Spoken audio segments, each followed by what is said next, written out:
Kitab Suci Katolik. Mengapa kita harus mengenali kitab suci? Kita mempelajari Alkitab agar kita dapat menghayati perbuatan dan perkataan Tuhan dalam kehidupan kita dan kita wujudkan dalam perbuatan dan perkataan kita. Roh Kudus bekerja untuk menyebarluaskan kehadiran Yesus, memuliakan Yesus dan menyatakannya kepada murid-muridnya. Perbedaan dengan Alkitab Kristen lainnya. Kitab suci yang digunakan umat Katolik berbeda jumlah dan urutan kitab-kitabnya dengan yang biasa digunakan umat Protestan, karena kitab suci Katolik tetap tidak berubah pasca Reformasi Protestan dan tetap mempertahankan 7 kitab yang ditolak secara khusus oleh Martin Luther. Konon teks-teks Perjanjian Lama pada kitab suci Katolik agak lebih panjang dibandingkan dengan terjemahan yang digunakan kalangan Protestan yang umumnya didasarkan secara khusus pada Masoret, berbahasa Aram dan Ibrani yang lebih pendek. Di sisi lain, konon Katolik yang tidak menerima semua kitab yang termasuk dalam Septuaginta 25 lebih pendek dibandingkan dengan konon beberapa gereja Ortodoks Timur dan Ortodoks Oriental yang mengakui kitab-kitab lainnya sebagai kitab suci. Perjanjian Lama terdiri dari 39 kitab, 929 pasal dan 23.144 ayat. Perjanjian Baru terdiri dari 27 kitab, 260 pasal dan 7.957 ayat. Kitab paling pendek di Perjanjian Lama adalah kitab Obadja.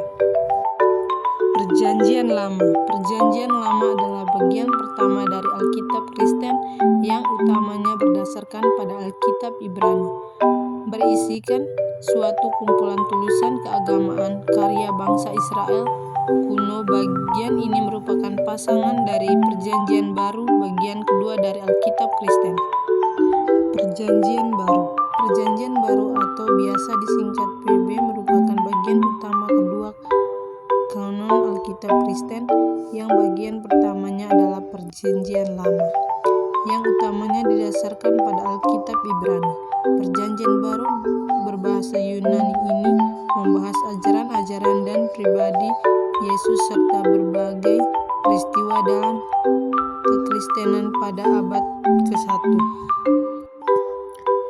Pada Perjanjian Baru lebih menekankan ke arah narasi, silsilah biografi, kumpulan kisah nyata dari Yesus bisa dilihat dari 4 kitab Injil. Berisi pengajaran, suatu kronologis pelayanan para rasul, pengucapan syukur, surat pribadi kepada sang murid berupa peringatan maupun penglihatan. 1. Injil Matius, Markus, Lukas, Yohanes. 2. Sejarah apostolik, kisah para rasul. 3. Surat Paulus, Roma 1 dan 2, Korintus, Galatia, Efesus, Filipi, Kolose 1 dan 2, Tesalonika 1 dan 2, Timotius, Titus, Filemon, Ibrani. 4. Surat umum, Yakobus 1 dan 2, Petrus 1, 2 dan 3, Yohanes, Yudas. 5. Apokalips, Wahyu. Perbedaan Alkitab dengan leksionarium atau bacaan harian Alkitab. Untuk penggunaan dalam liturgi agak berbeda teksnya dengan versi Alkitab yang menjadi dasarnya. Banyak liturgi, termasuk ritus rumah, yang menghilangkan beberapa ayat dalam bacaan Alkitab yang digunakannya.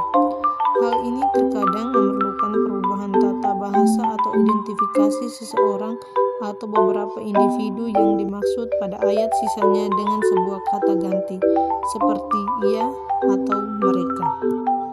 Semoga bermanfaat. Terima kasih.